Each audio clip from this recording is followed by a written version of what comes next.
Gym, তুমি কি খেয়াল করছো? হ্যালো জিম, তুমি কি আছো? জি স্যার। আচ্ছা, আমরা স্নেহ পদার্থ নিয়ে আমরা একটু পড়বো। স্নেহ পদার্থ বলতে আমাদের কি কি আছে এখানে? স্নেহ পদার্থ বলতে আমরা আছি যেখানে কার্বন আছে। স্নেহ পদার্থের ভিতরে কি কি আছে দেখো। স্নেহ পদার্থের গঠন,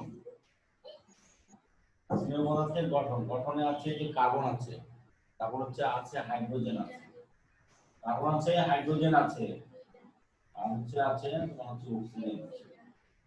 আর হাইড্রোজেন আছে, আর হচ্ছে এই নাম্বার আছে অক্সিজেন আছে।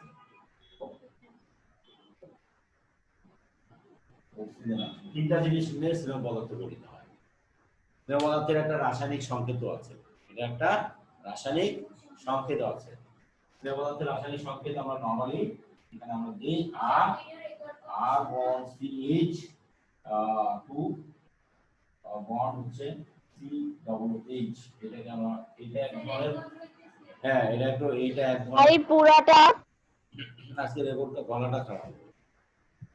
আর CH2 normal C double H, এটা হলো আমাদের বলি আমরা ফ্যাটি অ্যাসিড। এই ফ্যাটি অ্যাসিড গুলো আমাদের এক ধরনের মানে চর্বি, এটা একটা রাসায়নিক সংকেত আছে।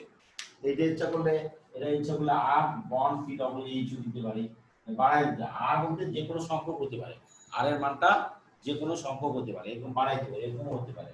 যেমন হচ্ছে এরকম হতে পারে সি, সরি দিতে পারে সি 3 CH2 CH2, তারপর হচ্ছে CH2 CH2 CH2, তারপর হচ্ছে আবার মনে কর সি ডবল এইচ, এরকম হতে পারে দুটা ও এইচ।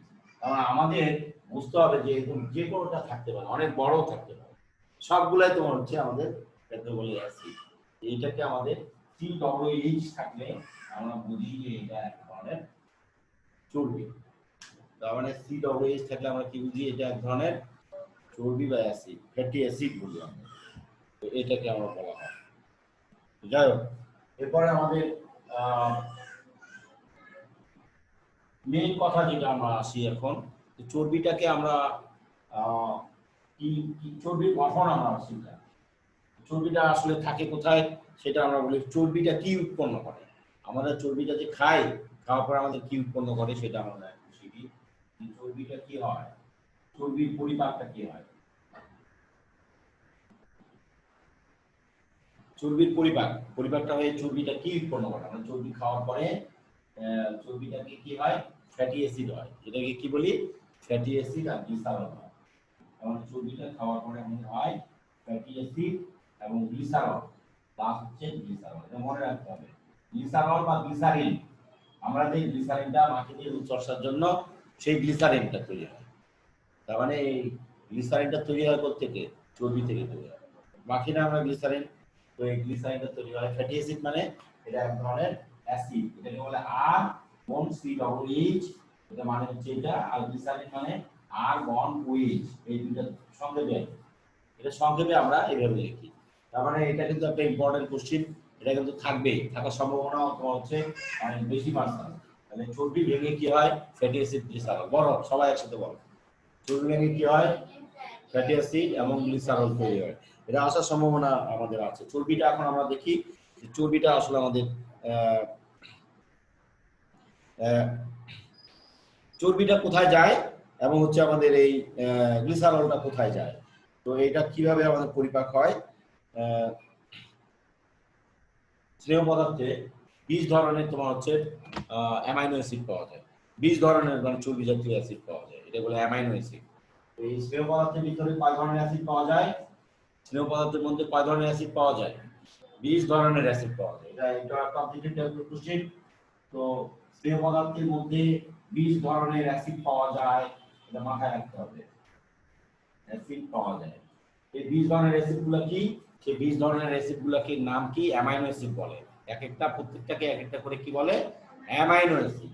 কয়েকটা 20 ধরনের অ্যামাইনো অ্যাসিডগুলো আমাদের জন্য দুই একটা যদি নাম যদি শুনতে চাও, তো এগুলোকে প্রত্যেকটাকে বলে অ্যামাইনো অ্যাসিড। এই যে অ্যাসিডগুলো পাওয়া যায় চর্বির মধ্যে, চর্বির মধ্যে যে অ্যাসিডগুলো পাওয়া যায় সেগুলো কি? Amino acid. কয় ধরনের পাওয়া যায়? 20 ধরনের অ্যামাইনো অ্যাসিড পাওয়া যায়। এই 20 ধরনের দুই একটা নাম বলি। যেমন একটা নাম হলো লিউসিন। লিউসিন একটা মেয়েদের নাম হতে পারে নাকি? তো আমরা দিয়ে নিলাম একটা লিউসিন। লিউসিন এইটা একটা ধরনের অ্যামাইনো অ্যাসিড। লিউসিনটা কি একটা অ্যামাইনো অ্যাসিড। এরকম অনেক নাম আছে, এরকম 20টা নাম আছে। আমি জাস্ট একটা নামের উদাহরণ তোমাদের লেভেলে নাই দেওয়া, সেই কারণে আমি এটা পড়াচ্ছি না। তোমাদের লেভেলে এরকম খালি একটা নাম মনে রাখলাম, লিউসিন একটা অ্যামাইনো অ্যাসিড, চর্বিতে পাওয়া যায়। তো এতটুকু জেনে রাখো। এবার চর্বির আমাদের যদি এটা যদি আমরা জেনে থাকি, নেক্সট স্টেপে আমরা একটু পাবো যেটা হচ্ছে চর্বিটা কোথায় শোষণ হয়। আমাদের এখন আমরা বলবো যে চর্বিটা চর্বি কোথায় তোমার হলো আমাদের মানে যায়। চর্বিটা পরিপাক হয়ে যাওয়ার পর, পরিপাক হয়ে কি হয়, এটা হলো ফ্যাটি অ্যাসিড হয় না, এটা কি চর্বিটা ভেঙে কি হয়, চর্বিটা হলো ফ্যাটি অ্যাসিড হয়, আর এটা হলো গ্লিসারল হয়। এটা হয়, এই দুটো কোথায় যায়, এটা কোথায় কি মানে আমাদের পাকস্থলীর কোন জায়গাটায় এটা মানে রক্তের মধ্যে কিভাবে যায়, সেটা আমাদেরকে একটু জানার দরকার যে এই ফ্যাটি অ্যাসিডটা রক্তের ভিতরে কিভাবে প্রবেশ করে। আমাদের ক্ষুদ্রান্ত আছে, ক্ষুদ্রান্তে বললে ক্ষুদ্রান্তের 3টা ভাগ আছে। ক্ষুদ্রান্ত বলতে আমরা কি বুঝি সেটা একটু খেয়াল করার চেষ্টা করো। যে আমাদের পাকস্থলীর মধ্যে আমি জাস্ট ছবি একটা আর্ট করে দিতে দেখাচ্ছি। আমাদের তো এটা তো গলা, আমাদের এটা হচ্ছে গলা, তাই না? গলা থেকে কি হয়, গলা থেকে এরকম একটা আমাদের পাকস্থলী যে পাকস্থলী আসে, পাকস্থলীটা ঠিক এরকম। তো পাকস্থলীটা এরকম, ঠিক আছে? তো পাকস্থলীটা এটা বেশি, গলাটা বেশি হয়ে গেছে। তো যাই হোক, এখানে পাকস্থলী থাকে, পাকস্থলীর এখানে আমরা কি দেখতে পাচ্ছি, পাকস্থলীর এখানে তোমার হচ্ছে এরকম একটা ইয়া থাকে, পাকস্থলী থেকে একটা বেরিয়ে আসে, বেরিয়ে আসে এই জিনিসগুলো এরকম থাকে।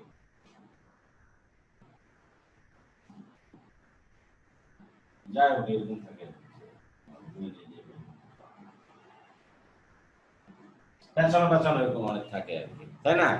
তো এখানে পেঁচানো পেঁচানো অনেক জিনিস থাকে। তো এইটাকে আমরা বলি, এটাকে আমরা বলি, এই প্রথম অংশটাকে আমরা বলি, প্রথম অংশটাকে আমরা বলি ক্ষুদ্রান্ত। এই যে ফার্স্ট যে অংশটা আছে, এই যে ফার্স্ট অংশ যেটা আছে, এটাকে আমরা বলি ক্ষুদ্রান্ত। ক্ষুদ্রান্ত এখানে, এখান থেকে আবার কিছু অংশ বেরিয়ে গেছে, এখান থেকে এই যে এই পর্যন্ত মানে এই যে এতটুকু অংশকে আমরা বলি ক্ষুদ্রান্ত আর কি। আর এখান থেকে আমাদের যে একদম আমাদের নিচ পর্যন্ত যেটা আছে সেটাকে আমরা বলি বৃহদান্ত। তো এটাকে ক্ষুদ্রান্ত, ক্ষুদ্রান্তের 3টা অংশ থাকে, এগুলো ক্ষুদ্রান্ত। ক্ষুদ্রান্তের 3টা অংশ থাকে, একটা হলো ইলিয়াম, ইস্টিয়াম, একটা হচ্ছে এটাকে একটা হলো ক্ষুদ্রান্তের 3টা অংশ থাকে, আর একটা হচ্ছে তোমার হচ্ছে কি দেওয়া আছে এখানে তোমাদের, যাই হোক এখানে কিছু দেয়নি। ক্ষুদ্রান্তের 3টা অংশ দেওয়া আছে, একটা হলো তোমার হচ্ছে ডিউডানাম, একটা হলো ইলিয়াম আছে, একটা হলো ইলিয়াম আছে, একটা হলো ইস্টিয়াম, একটা হলো ডিউডানাম।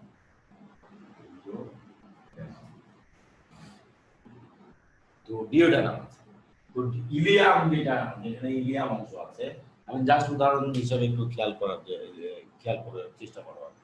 ইলিয়াম মানে ইলিয়াম যেটা, ডিউডানাম যেটা, তো এখানে ইলিয়াম অংশে এক ধরনের এই যে এই ঠিক এই যে ক্ষুদ্রান্তের এই জায়গাটা, আমাদের পাকস্থলীতে কিন্তু এই জায়গাটা কিন্তু হজম হয় না। এই জায়গাটা কি তৈরি হয়, আমরা যখন খাবারটা খাই একটু খেয়াল করার চেষ্টা করো। আমরা যখন খাবার খাই, তো আমাদের এই জায়গাটায় তোমার এক ধরনের রস থাকে, তো রস থাকে মানে এখান থেকে এক ধরনের কোষ থাকে, মানে এক ধরনের কোষ থাকে। এই কোষটা কি হয়, এখান থেকে তোমার এই যে কোষ থাকে, কোষ থাকে, কোষ থেকে এখান থেকে HCl বের হয়, এখান থেকে কি বের হয়, HCl বের হয়। আর এখান থেকে তোমার হচ্ছে আমাদের এই কোষগুলো থেকে আমাদের পানি বের হয়, পানি বের হয়, পানি এসে এই খাবারটাকে তোমার হলো একদম আমাদের যে অরেঞ্জ জুস, তখন এখানে অরেঞ্জ জুসের মতো তৈরি হয়। এখানে কি তৈরি হয়, অরেঞ্জ জুসের মতো তৈরি হয়। অরেঞ্জ জুস আমাদের পাকস্থলীর মধ্যে খাবারটা গিয়ে এরকম একটা জুসের মতো তৈরি করে, এখান থেকে পানি বের হয়ে আসে, এখান থেকে HCl আসে, HCl আসে একদম ওটাকে পেস্ট করে ফেলে, পেস্ট পেস্ট করা বুঝো তো, একদম সেরকম জুসের জুস যেরকম আমরা খাই খানা ওরকম জুসের মতো। এই জায়গাটা হওয়ার পরে এখানে তোমার হচ্ছে ক্ষুদ্রান্তে আসে, এখানে এই জায়গায় আসে, এখানে তোমার হচ্ছে এই যে ইলিয়ামের মধ্যে এই ধরনের একটা কিছু থাকে। আমি ইলিয়ামের চিত্রটা একটু খুব সংক্ষেপে আপ করে দিই, তাহলে একটু বুঝতে পারবা। ধরো এটা মনে করো ইলিয়ামের, ইলিয়ামটা তো আসলে এরকম থাকে না, লম্বা যদি আমরা দেখি না, নরমালি এরকম একটা পাইপের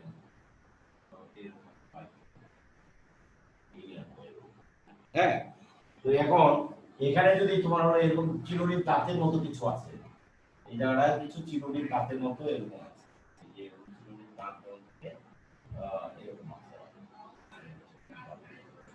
এগুলাকে, এই জিনিসগুলোকে আমরা বলি, এই ভিতরে যদি চিরুনির দাঁতের মতো জিনিস, এগুলাকে আমরা বলি ভিল্লাই। এটাকে আমরা বলি ভিল্লাই। এটা এটা ভেরি ইম্পর্টেন্ট একটা পার্ট অফ মানে পরিবার। যত ক্লাসে যাবা, যত উপরে যাবা, মানে যত উপরে যেতে থাকবা, খালি এই নামটাই শুনতে থাকবা, মানে এরকম আর কি। তাহলে ভিলাই কেউ বলে, কেউ বলে ভিলাই, কেউ বলে ভিলাই, এরকম আর কি।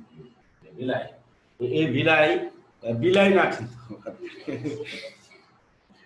বিলাই না, এটা হলো ভিলাই। তো ভিলাই যেটা আছে, এই ভিলাইয়ের মধ্যে এই চর্বি আর ওই যে আমাদের ফ্যাটি অ্যাসিড যেটা ছিল, এটা কি হয়, ফ্যাটি অ্যাসিড যেটা, ফ্যাটি অ্যাসিড আর হচ্ছে গ্লিসারল। তো এটা এই গ্লিসারল, এই দুটা আমাদের এখান থেকে এখান থেকে ভিতরে ফ্যাটি অ্যাসিড আর গ্লিসারল আছে। ফ্যাটি অ্যাসিড আর হলো গ্লিসারল যেটা আছে, গ্লিসারলটা নিয়ে নেয়, বডি কি করে, নিয়ে নেয়। এই পর্যন্তই। এখন আমাদের দুই ধরনের আমাদের চর্বি জাতীয় পদার্থকে আমরা দুই ধরনের আমরা খেয়াল করতে পারি। একটা হলো সম্পৃক্ত আর একটা হলো অসম্পৃক্ত। সম্পৃক্ত আর অসম্পৃক্ত কাকে বলে এটা একটু আমরা বোঝার চেষ্টা করি। সম্পৃক্ত ফ্যাটি অ্যাসিড কি, সম্পৃক্ত চর্বি আর অসম্পৃক্ত চর্বি কি, সেটা আমরা একটু বোঝার চেষ্টা করি। তোমাদের লেভেলে অত বেশি জটিলের দরকার নেই, আমরা জাস্ট একটু সম্পৃক্ত আর অসম্পৃক্ত বলতে কি বুঝি সেটা একটু বোঝার চেষ্টা করছি। সম্পৃক্ত বলতে আমরা যেটা বুঝি সেটা হলো অসম্পৃক্ত। সম্পৃক্ত মানে হচ্ছে এরকম, বিষয়টা এরকম। সম্পৃক্ত কথা হচ্ছে যে এরকম কার্বন কার্বন কার্বন কার্বন, তাই বলে কার্বন। জাস্ট বুঝে রাখো জিনিসটা, না বুঝলে কিন্তু একটু প্রবলেম আছে। তো একটা কার্বনের 4টা করে হাত থাকে। একটা কার্বনের কয়টা করে হাত থাকে, 4টা করে হাত থাকে। এই কার্বনের হাত কয়টা আছে, প্রত্যেকটা কার্বনের হাত কয়টা আছে, হাত কয়টা আছে, প্রত্যেকটা 4টা করে হাত থাকতে হবে। খেয়াল করো, তো একটা কার্বনের কয়টা করে হাত আছে, এই একটা, দুইটা, তিনটা, চারটা। এটা যদি চিন্তা করি তাহলে একটা, দুইটা, তিনটা, চারটা। এইটার যদি কথা চিন্তা করি, একটা, দুইটা, তিনটা, চারটা। এটা যদি চিন্তা করি একটা, দুইটা, তিনটা, চারটা। প্রত্যেকটার 4টা করে হাত থাকে, ঠিক আছে। একটা কার্বনের কয়টা করে হাত থাকে, 4টা করে হাত থাকে। এই বাকিগুলা যদি তোমার হলো এখানে যদি COOH হয়, এটা কি হলো COOH। আর বাকিগুলা যদি তোমার হলো COOH থাকে তো অ্যাসিড, ফ্যাটি অ্যাসিড। COOH থাকলে কি হয়, ফ্যাটি অ্যাসিড, এটা তো বলছি। আর বাকিগুলা যদি হাইড্রোজেন দিয়ে পূর্ণ হয়, বাকিগুলা যদি হাইড্রোজেন দিয়ে পূর্ণ হয়, মানে একটা করে হাইড্রোজেন থাকে, প্রত্যেকটা জায়গায় যদি একটা করে হাইড্রোজেন, এই প্রত্যেকটা জায়গায় করে একটা করে হাইড্রোজেন আছে, তাহলে এটা এক ধরনের ফ্যাটি অ্যাসিড হয়ে যায়। তাহলে এটা কি হয়, এক ধরনের ফ্যাটি অ্যাসিড হয়ে যায়। তাহলে এটাকে বলে সম্পৃক্ত ফ্যাটি অ্যাসিড। মানে সম্পৃক্ত মানে কি, এর ভিতরে আর হাইড্রোজেন ঢোকার আর কোনো জায়গা নেই, আর হাইড্রোজেন ঢোকার আর কোনো জায়গা নেই, সেই জন্য এটার নাম হচ্ছে সম্পৃক্ত। ঠিক আছে, পুরাটাই হাইড্রোজেন দিয়ে ফিল আপ হয়ে গেছে, পুরো পূর্ণ নাই। এটাকে কার্বন আর কার্বনের সঙ্গে তাহলে একটা করে বন্ধন থাকে। কার্বন আর কার্বনের সঙ্গে কয়টা করে বন্ধন থাকে, একটা করে বন্ধন থাকে। এটাকে বলে বন্ধন। এটাকে আমরা কি বলি, এটাকে আমরা বলি বন্ধন। এটা মনে রাখতে হবে, বড় হইলে কিন্তু তোমার হচ্ছে মানে লাগবে। আর যদি এটা যদি দুইটা করে বন্ধন হয়, এই বন্ধন যদি একটা যদি না থাকে, কোনো জায়গায় যদি এরকম কার্বনের সঙ্গে কার্বনের দুইটা করে বন্ধন হয়, তখন কি হবে, এর 5টা তো হয়ে গেল। 5টা তো থাকতে পারবে না, কার্বনের হাত কয়টা থাকতে পারবে না, 4টা থাকবে, 5টা তো থাকবে না। তাহলে কি হবে, কমে যাবে, একটা তখন আউট হয়ে যাবে, হয়ে যাবে না। তাহলে এটা তো 5টা হয়ে গেছে, তাহলে একটা কি হয়ে যাবে, একটা হাইড্রোজেন দেওয়া যাবে না। তাহলে এইটাকে বলি আমরা অসম্পৃক্ত। যখন দুইটা কার্বনের সঙ্গে দুইটা যখন থাকে, তখন সেটাকে বলি অসম্পৃক্ত। এটা তো তোমাদের বইয়ে আছে, তো এটা মনে রাখতে হবে যে সম্পৃক্ত আর অসম্পৃক্ত। এখন সম্পৃক্ত আর অসম্পৃক্তের ভিতরে পার্থক্য কি, এটা দুইটার ভিতরে পার্থক্য কি, পার্থক্য কোথায় আছে, এটা আমরা একটু দেখার চেষ্টা করি। সম্পৃক্ত আর অসম্পৃক্তের ভিতরে পার্থক্য কি থাকতে পারে। সম্পৃক্ত আর অসম্পৃক্তের ভিতরে পার্থক্য যেটা আছে, যে যদি তোমার হচ্ছে অসম্পৃক্ত হয়, অসম্পৃক্ত যদি হয়, অসম্পৃক্ত গুলো আসলে আমাদের শরীরের জন্য একটু ক্ষতিকর। অসম্পৃক্ত গুলো আমাদের কি জন্য, শরীরের জন্য একটু ক্ষতিকর, ঠিক আছে। আর সম্পৃক্ত গুলো আমাদের জন্য অত ক্ষতিকর না, এটা মনে রাখতে হবে। এখন কিছু কিছু ইয়া আছে, যেমন তেল আর চর্বির ভিতরে কি পার্থক্য। তো আমরা এখন একটু দেখি যে তেল আর চর্বির মধ্যে কি পার্থক্য আছে। তেল বলতে আমরা বুঝবো সেটাই, যেটা তেল আর চর্বি কিন্তু সেম জিনিস, বাট একটু পার্থক্য আছে। যেটা হলো জমে না, সাধারণ তাপমাত্রা জমে যায় না, সেটা হলো তেল। কি বললাম? সাধারণ তাপমাত্রায় যেটা জমে না সেটাকে আমরা বলি তেল, আর সাধারণ তাপমাত্রায় রাখলে জমে যায় সেটাকে আমরা বলি চর্বি। ঠিক আছে? নারকেল তেল জমে যায়, তাহলে ওটা কি তেল? ওটা কি তোমার হচ্ছে আমরা কি বলবো, সাধারণ তাপমাত্রায় জমে যায় নারকেল তেল, জমে না, তাহলে আসলে নারকেল তেলটা আসলে একটা চর্বি। ঠিক আছে? আর যেমন সয়াবিন তেল যদি জমে যায় তাহলে চর্বি। আর সরষের তেল সাধারণত জমে না, তাহলে ওটা কি আমাদের সরষের তেলটা আমাদের আমাদের এক ধরনের চর্বি, বাট ওটা তেল। ঠিক আছে? সবগুলোই চর্বি, বাট ওটা এক ধরনের তেল, এরকম আছে। তারপরে আরেকটা আছে, যেমন আমাদের করি এখন বলো যে কি জানি বলছিলাম, চর্বি শরীরে কোথায় জমা থাকে বলছিলাম গতকালকে, কি বলছিলাম? হ্যাঁ, চর্বি কোথায় জমা থাকে? চর্বিটা কোথায় জমা থাকে? চর্বিটা আসলে তোমার মাংসের তোমার ত্বক যেটা আছে, ত্বকের কাছাকাছি জমা থাকে, তো আমরা একটু খেয়াল করে দেখছি যে তোমার হচ্ছে, বলো কি জানি বলছিলে বাবা?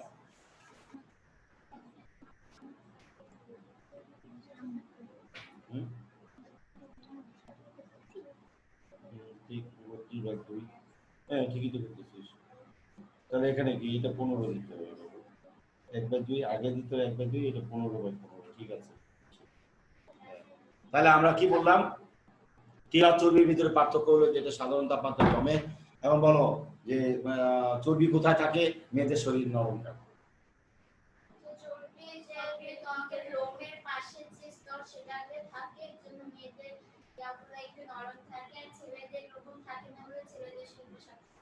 হ্যাঁ, এটা গতকালকেও আমি বলছি তোমাদেরকে। তারপরে আরেকটা ব্যাপার হচ্ছে, যেটা একটু বলি, আমাদের অনেক ধরনের ইয়ে আছে।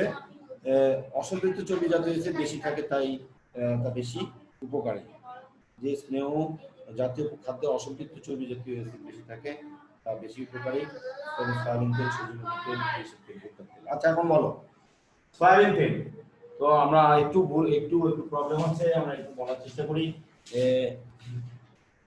সয়াবিন তেল, তারপর হচ্ছে সয়াবিন তেল, সরিষার তেল, সয়াবিন তেল, সরিষার তেল, তারপর হচ্ছে তোমার হচ্ছে সূর্যমুখীর তেল, সূর্যমুখীর তেল, সূর্যমুখীর তেল, সূর্যমুখীর তেল। এইটা খাওয়া ভালো না তোমার হচ্ছে পাম অয়েল তেল খাওয়া ভালো? এটা ভালো না পাম অয়েল খাওয়া ভালো? হ্যাঁ, বাদাম তেল, চীনা বাদামের তেল নাকি? হ্যাঁ, কেন খাওয়া ভালো? এটা কেন ভালো? মানে পাম অয়েলের চেয়ে এটা কেন ভালো? এটা হলো অসম্পৃক্ত, সরি আমি ভুল বলছি। এটা হলো মানে কার্বনের মধ্যে কয়টা বন্ধন আছে? 2টা বন্ধন আছে। এই জাতীয়গুলোর মধ্যে 2টা বন্ধন আছে। যেটা 2টা বন্ধন আছে সেটা হলো উপকারী। এটা আমি একটু তোমাদের এটা হলো উপকারী। আর এই পাম অয়েলের ভিতরে আমাদের এরকম নাই। পাম অয়েলটা কার্বন কার্বন কয় বন্ধন আছে? একক বন্ধন আছে। তার মানে এটা হলো অপকারী। যার ভিতরে একটা করে বন্ধন আছে সেটা হলো অপকারী, ক্ষতিকর। আর যার ভিতরে এরকম 2টা করে বন্ধন আছে তার ভিতরে কি সেটা উপকারী। এটাকে কি বলে? এটা বলে অসম্পৃক্ত বলে।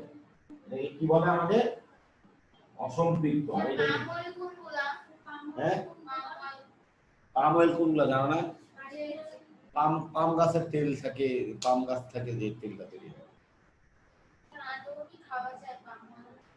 হ্যাঁ, পাম অয়েল তো সবই তো পাম অয়েল, যেগুলা যা খাচ্ছ তো সবই তো পাম অয়েল। সয়াবিন তেল কিনে নিয়ে এসতেছে না, এই যে রূপচাঁদা, তমুক তমুক হ্যান ত্যান, হ্যাঁ, সবই পাম অয়েল।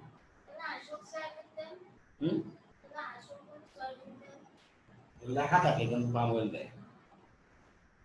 মানুষের তো আয়ু কমে যাচ্ছে শুধুমাত্র এই কারণে, এই পাম অয়েল এত খারাপ, শরীরের ত্বক নষ্ট করে দেয়, শরীরের উজ্জ্বলতা নষ্ট করে দেয়, এই শুধুমাত্র এই মানে এই পাম অয়েলটা এত খারাপ। তো সুতরাং আমাদের এই সমস্ত সূর্যমুখীর তেলটা খাইতে পারলে খুব ভালো ছিল। ইয়াতে পাওয়া যায় কিন্তু যে কি বলে তিলের তেলও ভালো জিনিস, তিলের তেলও খুব ভালো জিনিস। তোমার হচ্ছে আমাদের যে কি কি এটা ফার্মেসির নাম কি, কি একটা ফার্মেসি না, লাস্ট ফার্মাতে কিন্তু তোমার হচ্ছে এইগুলো পাওয়া যায়, সূর্যমুখী তেল, এই তেলগুলো পাওয়া যায় লাস্ট ফার্মা। তো যাই হোক, আমরা তো এখন আমরা একটু দেখি, এখন আমরা একটু খেয়াল করে দেখি যে তো বলছি সবগুলোই। তো এখন দেখো, আচ্ছা এখন আমরা দেখি যে পুষ্টিবিজ্ঞানের দৈনিক মোট কত শক্তি, কত মানে কতটুকু আমাদের সরবরাহ করা দরকার। মোট শক্তির আমাদের হচ্ছে 20 থেকে আমাদের হচ্ছে 30%, 20 থেকে 30% আমাদের চর্বি থেকে পাওয়া উচিত। মোট শক্তির আমাদের কতটুকু, 20 থেকে 30% আমাদের মোট শক্তি হচ্ছে 20 থেকে 30% শর্করা থেকে মানে আমাদের থাকা উচিত। এ পর্যন্ত ডালনা, চকলেটও কিন্তু এক ধরনের চর্বি জাতীয় পদার্থ আছে, চকলেটও আমাদের আছে। আচ্ছা এখন বলো, ভিটামিনের অভাব হলে, যে আমরা যদি চর্বি যদি না খাই, বেশি পরিমাণে চর্বি যদি না খাই, তা আমাদের কি সমস্যা দেখা যাবে? চর্বির পরিমাণ যদি কমে যায়, আমি বলি, বলো বলো। স্যার বয়স্কদের চর্মরোগটা প্রতিরোধের ক্ষমতা কমে যায় এবং শিশুদের একজিমা রোগ হয়। হ্যাঁ হ্যাঁ হ্যাঁ ঠিক আছে। যদি তোমার হচ্ছে কোনো কারণে যদি চর্বি জাতীয় খাবার যদি কমে যায়, তাহলে দেখবা যে ত্বক খুব খসখসে হয়ে যায়, শুষ্ক হয়ে যায়, রুক্ষ হয়ে যায়, তারপর একজিমা জাতীয় এক ধরনের মানে স্কিন ডিজিজের মতো এক ধরনের। তো শিশুদের ক্ষেত্রে, বয়স্কদের তো চর্মরোগের ক্ষমতা কমে যায়। আচ্ছা, খাদ্যের ক্যালোরি ও শক্তির পরিমাণ, এটা ভেরি ইম্পর্টেন্ট, একটু খেয়াল রাখো। 1 গ্রাম শর্করা থেকে 4 ক্যালোরি, 1 গ্রাম আমিষ থেকে 4 ক্যালোরি, 1 গ্রাম চর্বি থেকে 9 ক্যালোরি শক্তি পাওয়া যায়। খেয়াল করো, এটা একটু ভেরি। দেখো মাখন, তা আমাদের মাখনটা এক ধরনের কি, মাখনের মধ্যে কি আছে? আমরা মাখন খাই না? হ্যালো, আমরা মাখন খাই না? মাখন কেমন খাইতে? জি স্যার। মজা। মাখনটা আমাদের হলো একটা চর্বির একটা মাখন, মানে চর্বির একটা চর্বির উত্তম সোর্স কিন্তু মাখন।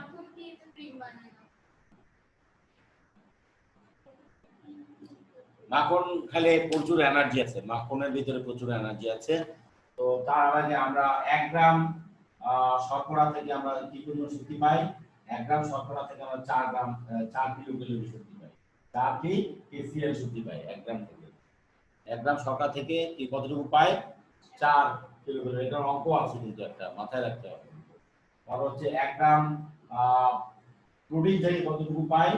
1 গ্রাম প্রোটিন থেকে আমরা 4 কিলো ক্যালোরি শক্তি পাই। 4 কিলো এক মানে হলো বাংলায় 1।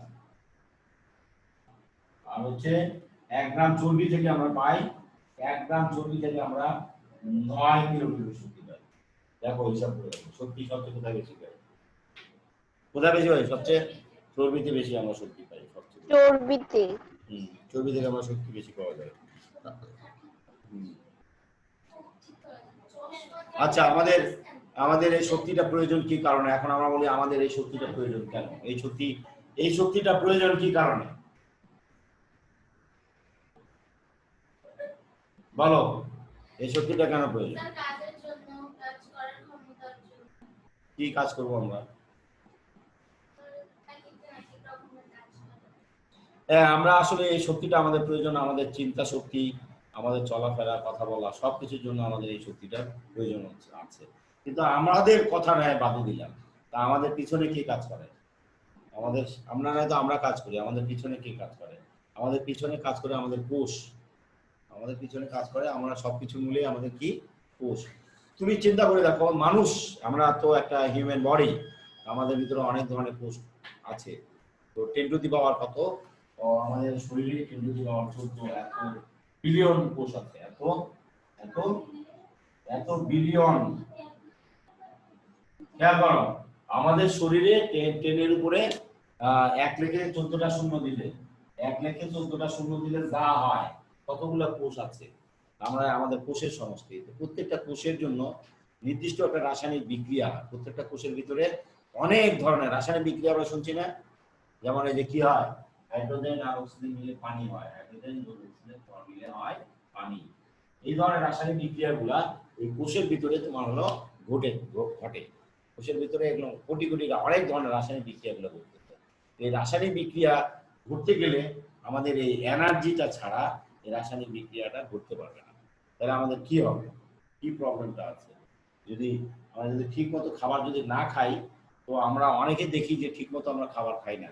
ব্যালেন্স ডায়েট বলে যেটাকে। ব্যালেন্স ডায়েট বলতে আমরা কি বুঝি? পরিপূর্ণ খাবার। ব্যালেন্স ডায়েটটা যদি আমরা না খাই, তাহলে আমাদের কি প্রবলেমটা দেখা দিতে পারে? কয়েকটা ইম্প্যাক্ট দেখা দিতে পারে। আমরা বলি ব্যালেন্স ডায়েট। এই শব্দটার সঙ্গে পরিচয় হও, ব্যালেন্স ডায়েট। এটা আমরা বলি ব্যালেন্স ডায়েট। তো এটা শব্দটার অর্থ হচ্ছে যে মানে শর্করা হলো একটা নির্দিষ্ট পরিমাণে খাইতে হবে। মনে করেন যে 60 থেকে 65 ভাগ শর্করা খাইতে হবে, এত পার্সেন্ট খাইতে হবে। তারপর হলো আমিষ খাইতে হবে, তোমার মনে করো কথা মনে করো আমিষ খেতে হবে তোমার হচ্ছে 20 থেকে 30%। তারপর হচ্ছে চর্বি খেতে হবে, মনে করো চর্বি খেতে হবে তারপর 3% বা এরকম। ভিটামিন খেতে হবে, মনে করো ভিটামিন খেতে হবে 3%, 20%। পানি খেতে হবে, মনে করো 1%। খনিজ খেতে হবে 1%, 0. পানি খেতে হবে মনে করো পার ডে, মনে করো কত পার ডে 5 থেকে 6 লিটার এরকম। পার ডে হলো 5 থেকে 6 লিটার পানি খেতে হবে। তারপর হচ্ছে কত স্যার আর একটু জোরে কথা বলেন। খনিজ থাকতে হবে, খনিজও খাইতে হবে, মনে করো আমি জাস্ট এক্সাম্পল দিলাম।